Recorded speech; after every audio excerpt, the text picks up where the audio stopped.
December 17, 1944. The Ardennes Forest, Belgium. Through the frozen mist of early morning, German Captain Friedrich Weber stood at the forward observation post, his breath forming clouds in the bitter cold. At 32 years of age, a veteran of campaigns across 3 continents, Weber commanded a battle-hardened company that had survived the Eastern Front, North Africa, and now this desperate winter offensive. The temperature had dropped to -15 degrees Celsius, and through his binoculars he watched American positions barely 800 meters distant. His men were hungry, their uniforms threadbare, but their spirits remained surprisingly high. They believed in what their commanders had told them. The Americans were soft, inexperienced, nothing like the hardened soldiers they had faced before. "Those American boys cannot fight," Weber said to his second-in-command, Lieutenant Hans Richter, a 24-year-old from Munich who had earned his commission at Kursk. "They have been in this war for less time than we have been in this forest. When we move forward, they will break like glass." Before we dive into this story, make sure to subscribe to the channel and tell me in the comments where you are watching from. It really helps support the channel. What Captain Weber could not have known was that within 60 minutes, his entire understanding of warfare, courage, and the nature of his enemy would be shattered so completely that he would spend the rest of his life trying to explain what happened in that frozen Belgian forest. The German offensive had begun 3 days earlier with what military planners called Operation Watch on the Rhine, though history would remember it as the Battle of the Bulge. More than 200,000 German soldiers, supported by nearly 1,000 armored vehicles, had crashed into the American lines along an 80-kilometer front. The strategy was bold, perhaps desperate: pierce the Allied lines, capture the vital port of Antwerp, and split the British and American forces. High Command believed the Americans, relatively new to the European theater, would crumble under the assault. Captain Weber's company was part of the second wave, tasked with exploiting the initial breakthrough. His orders were clear: advance through the village of Rocherath, eliminate any remaining resistance, and continue west toward the Meuse River. Intelligence reports suggested that the American unit defending their sector was the 99th Infantry Division, troops who had arrived in Europe only weeks earlier. Some had never seen combat. "They send children to fight us," Weber told his men during the pre-dawn briefing. "Boys who yesterday were driving tractors in Iowa or working in shops in New York. They do not know what war truly means.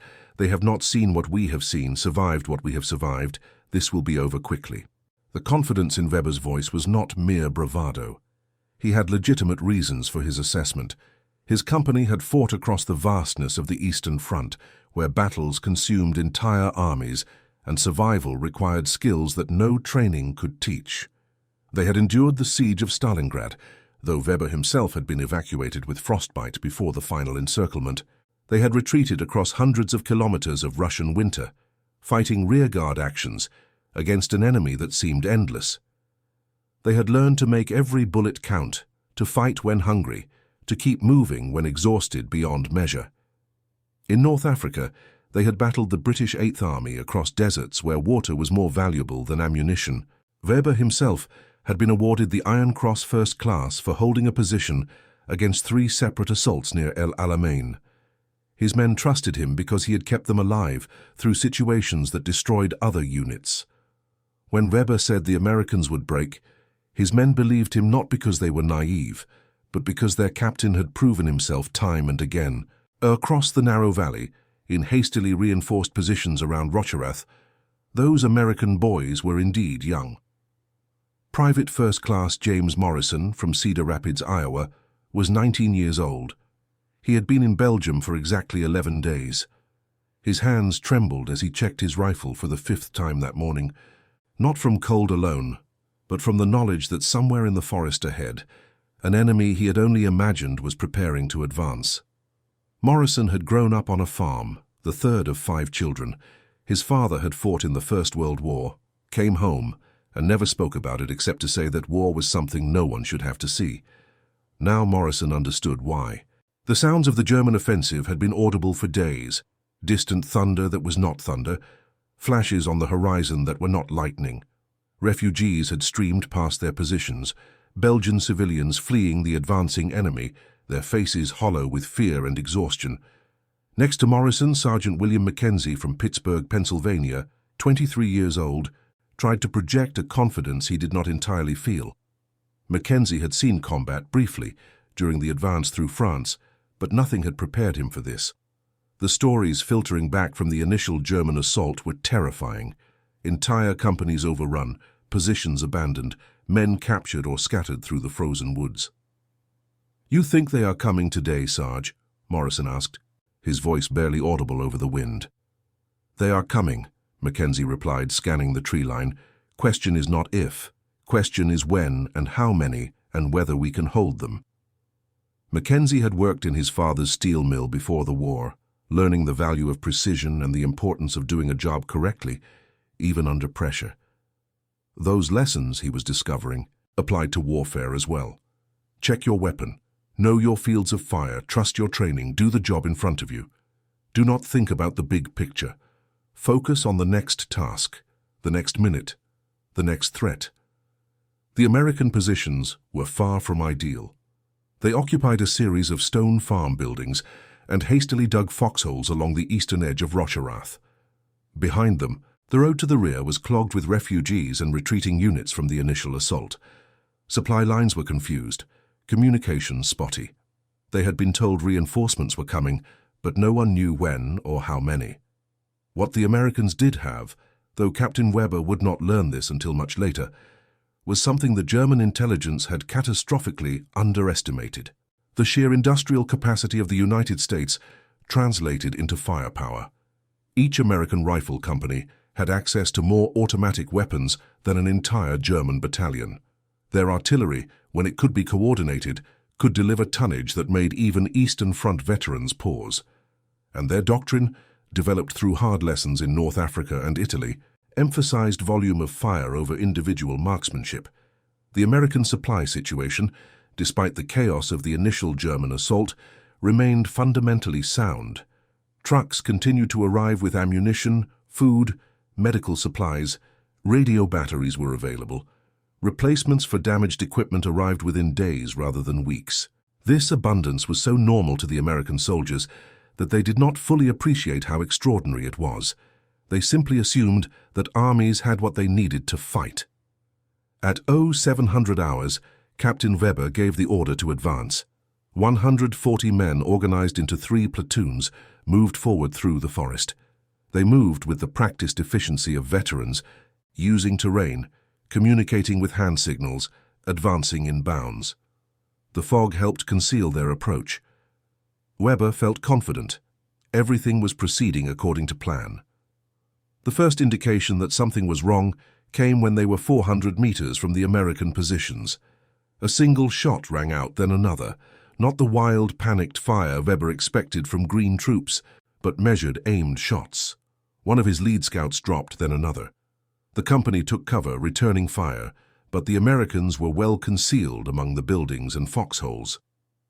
"Suppressing fire," Weber ordered.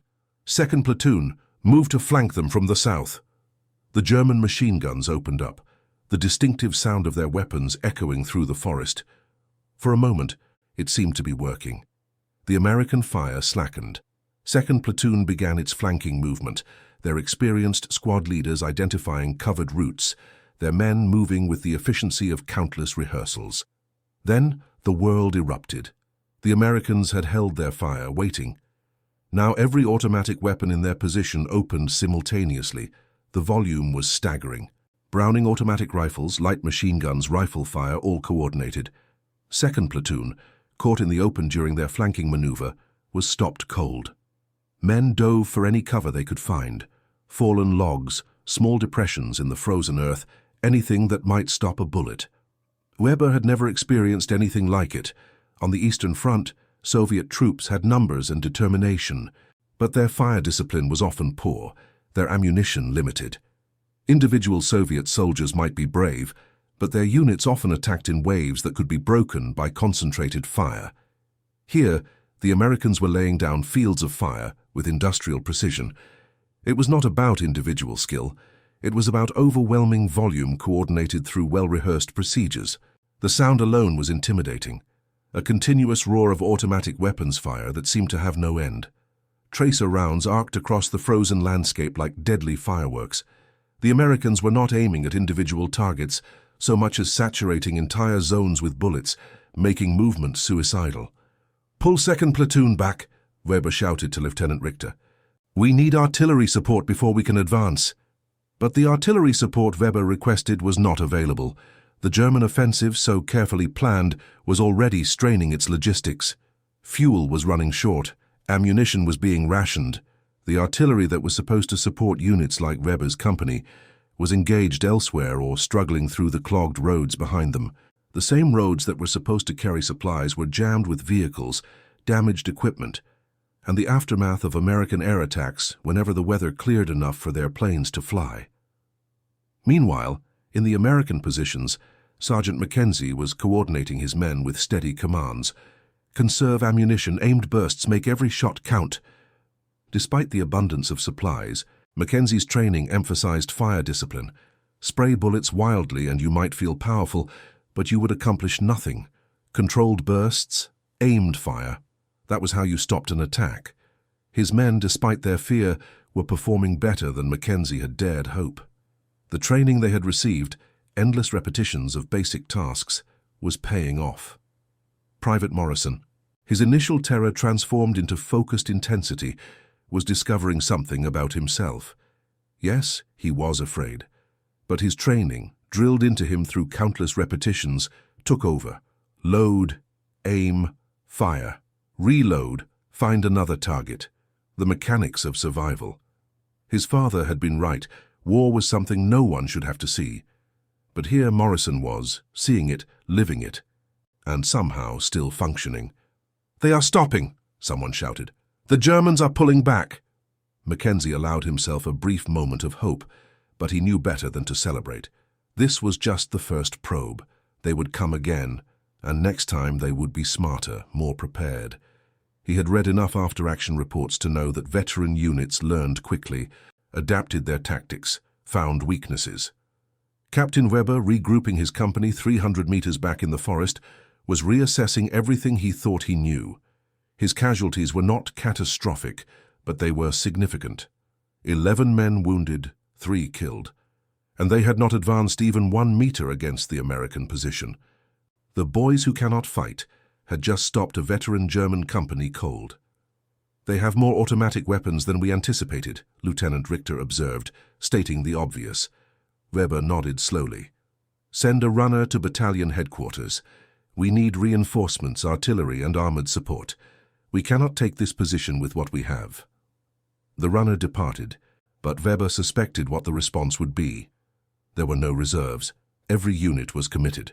The great offensive was already beginning to falter, not because of American tactical brilliance, but because of something simpler and more devastating. The Americans could afford to spray ammunition in ways the German forces could not. They had supplies, reinforcements, equipment flowing from factories that produced more in a week than German industry could manufacture in a month. As the morning stretched toward noon, Weber's superiors ordered him to attack again.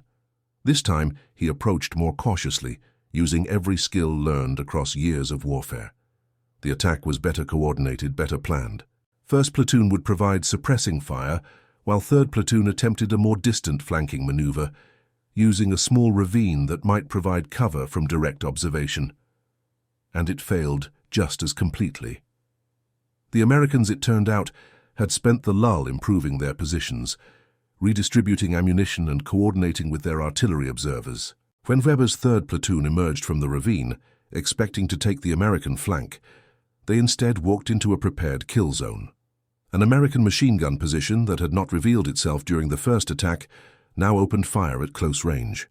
The platoon leader was among the first casualties, and the attack dissolved into confusion. Weber, watching through binoculars, felt something he had not experienced since the early days on the Eastern Front: genuine tactical helplessness. He had options, certainly, but all of them led to the same conclusion: more casualties, no progress. The Americans were not brilliant tacticians, but they did not need to be.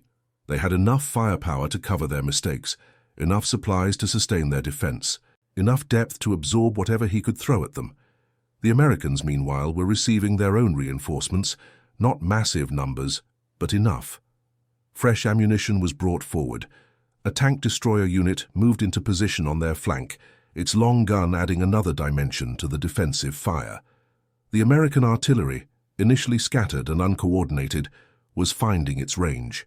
At 1400 hours, as Captain Weber was preparing for a third assault, American artillery began falling on his position. Not a few shells, but a sustained barrage that seemed to have no end. The Americans were expending ammunition at a rate that seemed insane to Weber, profligate, wasteful. Each minute of artillery fire represented more resources than his entire company would receive in a week. The shells walked through the forest, methodical and devastating. Trees splintered, frozen earth erupted in geysers of dirt and ice.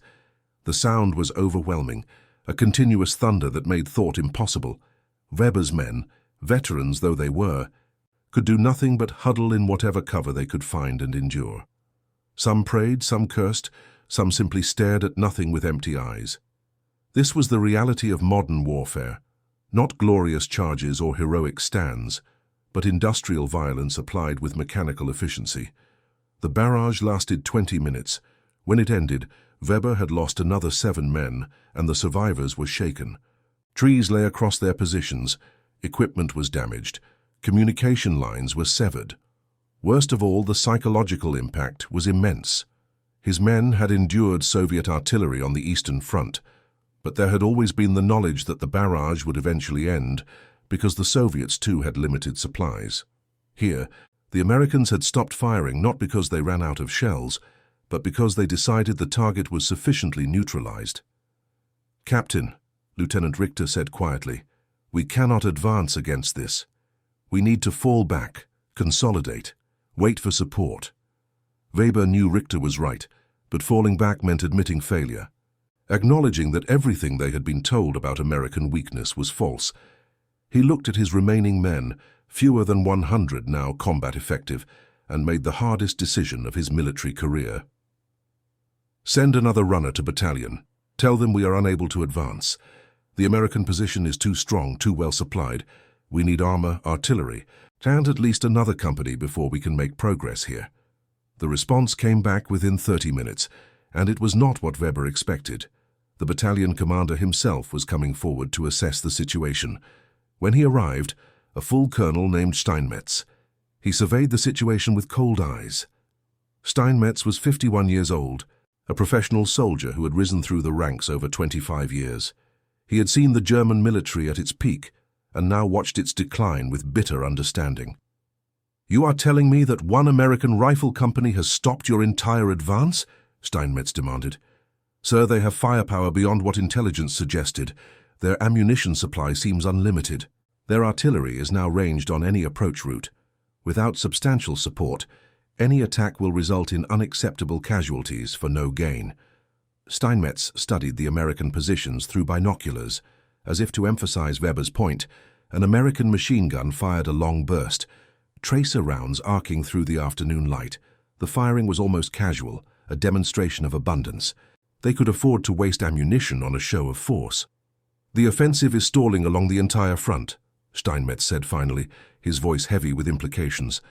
"We have advanced in some sectors, but not as far or as fast as planned. We are running low on fuel. We are running low on everything. The Americans, meanwhile, seem to have endless supplies." He lowered the binoculars and looked at Weber. "You were right to halt the attack. Orders have changed. We are to hold this position, prevent an American counterattack, but not to advance further until the situation clarifies." As evening fell and the temperature dropped even further, Captain Weber found himself in a strange twilight state. Officially, his unit still held the field, still occupied their positions, but the reality was clear. They had been stopped. The Americans, those boys who supposedly could not fight, had held their ground against veteran troops. More than held it. They had inflicted casualties, consumed resources, and broken the momentum of the German advance. In the American positions, Sergeant Mackenzie was tallying their own situation. They had held, yes, but at a cost. 4 men killed, 9 wounded. Ammunition stocks were running low despite the resupply. Everyone was exhausted, running on adrenaline and fear and stubborn determination. "You think they will come again tomorrow, Sarge?" Private Morrison asked. He looked older now than he had that morning, aged by combat in the way that only combat can age a person. "Maybe," Mackenzie replied, "but I think maybe they learned something today, same as we did." "What did we learn?" Mackenzie considered the question carefully. "That we can do this, that training matters, that having enough bullets matters more than being a veteran, that we do not have to be heroes. We just have to do our job and trust the guy next to us to do his." Morrison nodded slowly. That made sense. He had not felt like a hero today. He had felt scared, confused, overwhelmed, but he had kept loading his rifle, kept firing when ordered, kept following commands, and somehow, collectively, they had held. Not through individual brilliance, but through the accumulated effect of many ordinary soldiers doing their jobs adequately while supported by extraordinary resources. Over the following 48 hours, the pattern repeated across the entire Ardennes front. German units, expecting quick victory against inexperienced American troops, instead encountered fierce resistance. The Americans were green, yes, but they were well supplied, well equipped, and their doctrine emphasized firepower over finesse. Where German companies advanced with carefully rationed ammunition and limited artillery support, American units could call down barrages that lasted hours.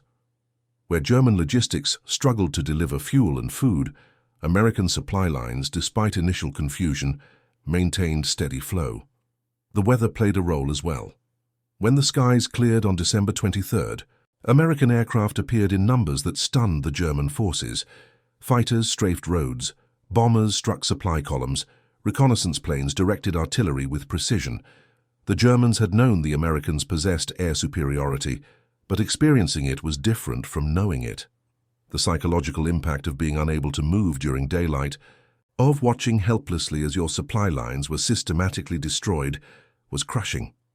On December 21st, Captain Weber received new orders. The offensive was being called off in his sector. Units were to consolidate, prepare defensive positions, preserve strength for the inevitable American counteroffensive. The great gamble had failed, not because of any single tactical defeat, but because the industrial and logistical reality could not be overcome by courage or skill or veteran status. Weber gathered his remaining men, fewer than 90 now after days of attrition, and explained the situation. Some looked relieved, others angry. All looked exhausted. They had not eaten a hot meal in 3 days. Many had not slept more than an hour or two at a time. Their uniforms were filthy, their equipment worn.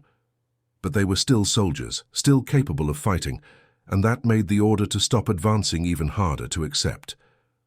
"We did what we could," Weber told them. "We fought well. But some things cannot be overcome by fighting alone. The Americans, they have resources we cannot match. Every shell they fire, they have 10 more. Every rifle they lose, they have 100 more. Every man who falls, 10 more are trained and ready. We can be the best soldiers in the world, and it will not matter if the other side can simply outlast us." Lieutenant Richter, who had survived when so many had not, asked the question on everyone's mind. "What happens now, Captain? Now we hold what ground we can for as long as we can. And we hope that something changes, though I think we all know what the end must be." The words hung in the frozen air, unspoken truths made explicit. These were not naive men. They understood the strategic situation. They had seen the industrial capacity arrayed against them. They knew that even if they fought perfectly, even if they won every tactical engagement, the strategic reality remained unchanged. The American war machine, once fully mobilized, was simply too vast to defeat. On December 22nd, something unexpected happened. An American patrol, advancing cautiously through the forest, found Captain Weber's position. There was a brief exchange of fire, but Weber, seeing the futility, ordered his men to stand down. He walked forward under a white flag, his hands raised. The decision to surrender was not made lightly. In the German military culture Weber had been raised in, surrender was shameful, a betrayal of duty, but Weber also understood his responsibility to his men. Further resistance would accomplish nothing except getting more of them killed. The tactical situation was hopeless. The strategic situation worse. Continuing to fight would be pride, not duty. The American officer who accepted his surrender was a lieutenant, barely 21 years old, named Robert Harrison from Boston. Harrison had been in Europe for 3 weeks. He had never imagined that a veteran German officer would surrender to him, and he struggled to maintain the appropriate military bearing for the moment.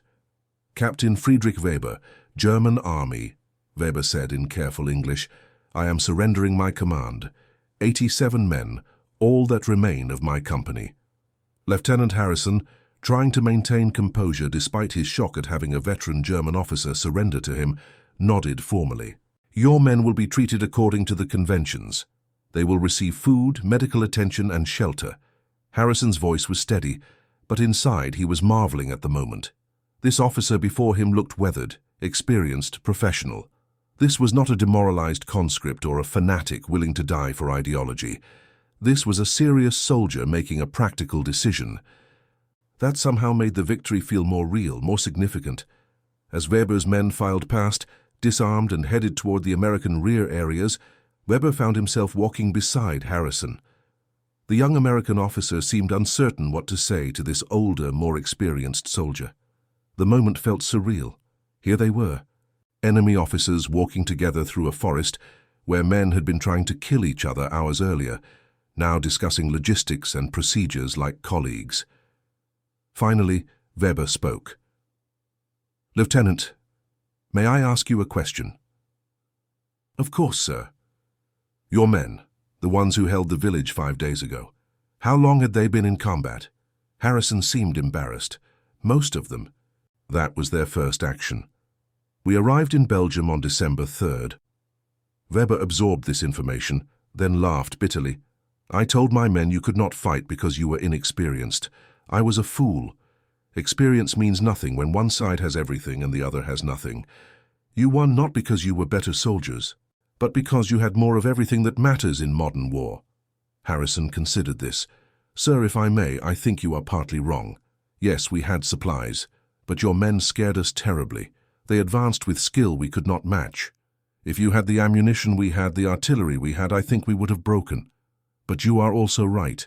In the end, we could keep fighting because we knew more ammunition was coming. More men, more everything. That knowledge, it changes how you fight." The conversation stayed with Weber through the long journey to the prisoner of war camp, through the remaining months of the war, and through the decades that followed. He would spend years in captivity, then return to a Germany that no longer existed in the form he had known.